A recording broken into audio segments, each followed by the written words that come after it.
Hi everyone, Amanda here from Realise Beauty, and this morning I want to have a cup of tea with you as I discuss the concept of research and what it means, and the way I'm going to do that is through an example. If I don't end up looking at the camera, it's because I'm writing down here on my notepad. I like to write as I talk. The reason for that is because it stops me looking at my face, and I've got this horrible cold sore at the moment, which for me actually isn't that bad, but it's still not great to, be reminded of. So that's why I'm not looking at you. That's why I'm looking down here, and also it stops me from waffling, which I'm doing now, so let's get on. So basically, every week I speak to people, and people email in and talk to me on social media and whatever, and invariably I hear the word research. I've done a lot of research, I've been reading up on something, whatever it is, for weeks and weeks and weeks, or months, years even. Sometimes people say years, and a little bit of me dies when that happens, but that's probably another story. But anyway, inevitably I hear the word research every day of my life. People are doing a lot of it, apparently. But anyway, this is my take on it. So typically what will happen is a customer will approach me and will say, oh my God, there's this amazing new extract out there for cosmetics. I think it would be awesome in my cream or my serum.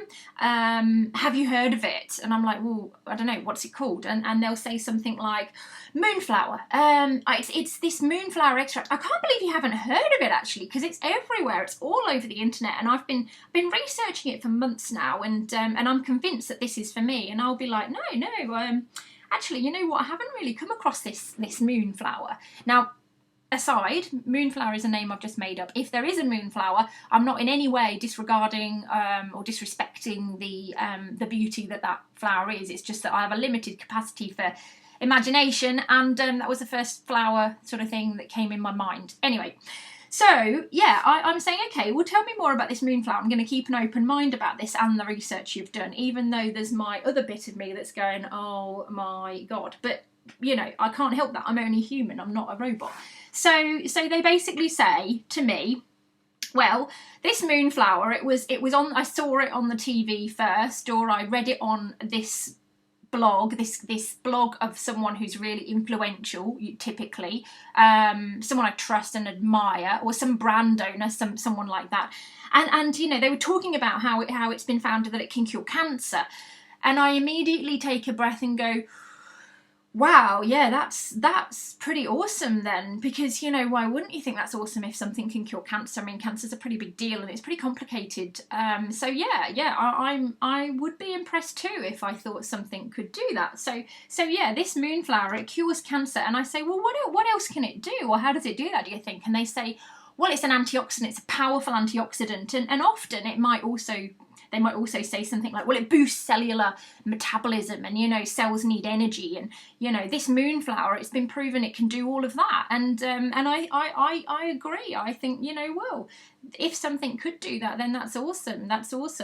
And I say, well, where did you hear about this? What sort of, where did you go to get this research? What was this research looking like? And they'll inevitably tell me about some expert that's touting the benefits of this, and usually it's a doctor. I mean, if it's a celebrity at that point, I generally say, okay.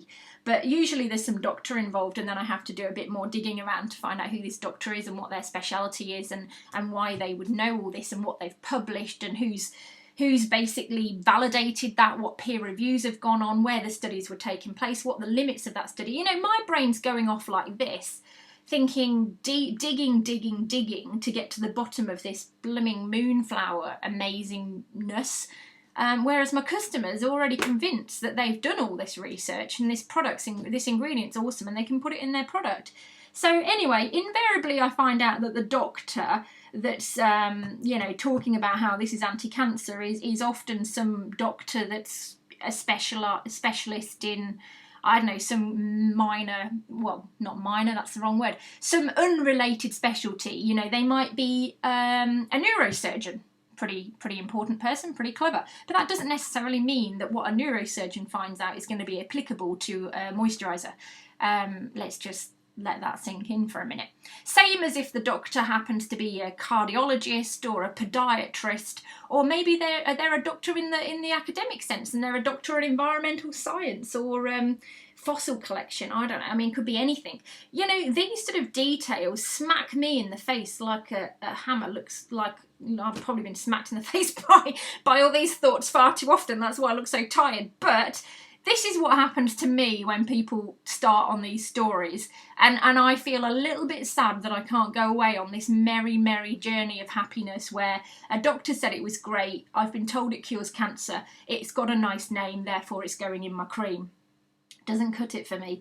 So anyway, I listen to all of this. I think of all of this sort of stuff, and I take the information and I go away and I do some what I would class as a bit more solid research. So I will go typically to the equivalent of like a Google Scholar, which still exist on Google, but it's a bit more, you know, papers and that sort of thing. Or I've got a subscription to a thing called Deep Dive, which is it's a paid subscription to a website where you can pull journal data from all over the place, so I can look at all sorts of data and read them. And if I pay even more money, I can download these papers. Typically, to give you an idea, a research paper that's worth reading is generally sold online for between $30 and $50. So, you know, if you want to do your research properly, you're generally going to be reading, you know, 3 or 4 of those sort of things to get a bit of an idea. So that's a fair investment. Now, you can just read them online. You don't have to download and make notes and everything. But, you know, typically proper research is going to involve a reading list that's quite broad. You know, it's not unheard of for me to be looking up to probably 10 to 15 different sources and following the references back. You know, that's something that I think is really important. You have to look at who's funded the research. What were they trying to look at? Was the research that they're doing in any way applicable to a topical application similar to what I might end up making? And you know what I mean, all that sort of thing. So for me, research doesn't really, like, celebrity said it was good, I don't give a damn. A doctor that's not really necessarily known in this area or had done the research in this area, I don't give a damn, you know, I don't care. It's just an educational, you know, background. It doesn't mean anything. The fact that 20 million celebrities love it, I don't care. I'll tell you a thing about that. You know, when a lot of my customers start researching, they're really swayed by how popular something is. You know, I mean, if you Google, say, Moonflower and it comes up with 1,000 hits, that's better than if it came up with 1 hit. If it comes up with thousands or millions of hits, then obviously that must mean it's automatically awesome. Top of the class have to have it. That's fashion. Okay, that's fashion. You know, if something's fashionable, a lot of people will like it. If it's not in fashion, fewer people are talking about it. It might be niche.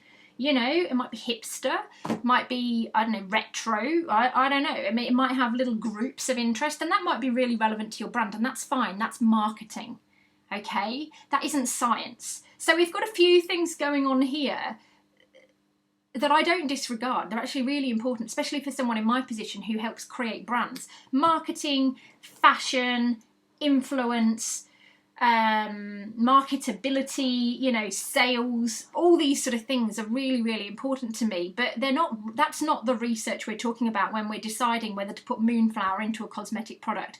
The research we're talking about when we're trying to decide about that is scientific research done by scientists on products that are going to be used in a way that we are going to use it, and in a method that's compatible with the skin. What I've got to find out pretty quickly is this Moonflower legal? Is it going to cause any potential damage to the skin? Is it going to have any potential interactions? Is there anything I've got to be aware of if I'm going to formulate with it? Is it pH sensitive? Is it, you know, going to discolour the product? All those sort of things. Because I don't care if we're just putting it in there for marketing and you're just going to go along with this bandwagon. That's up to you.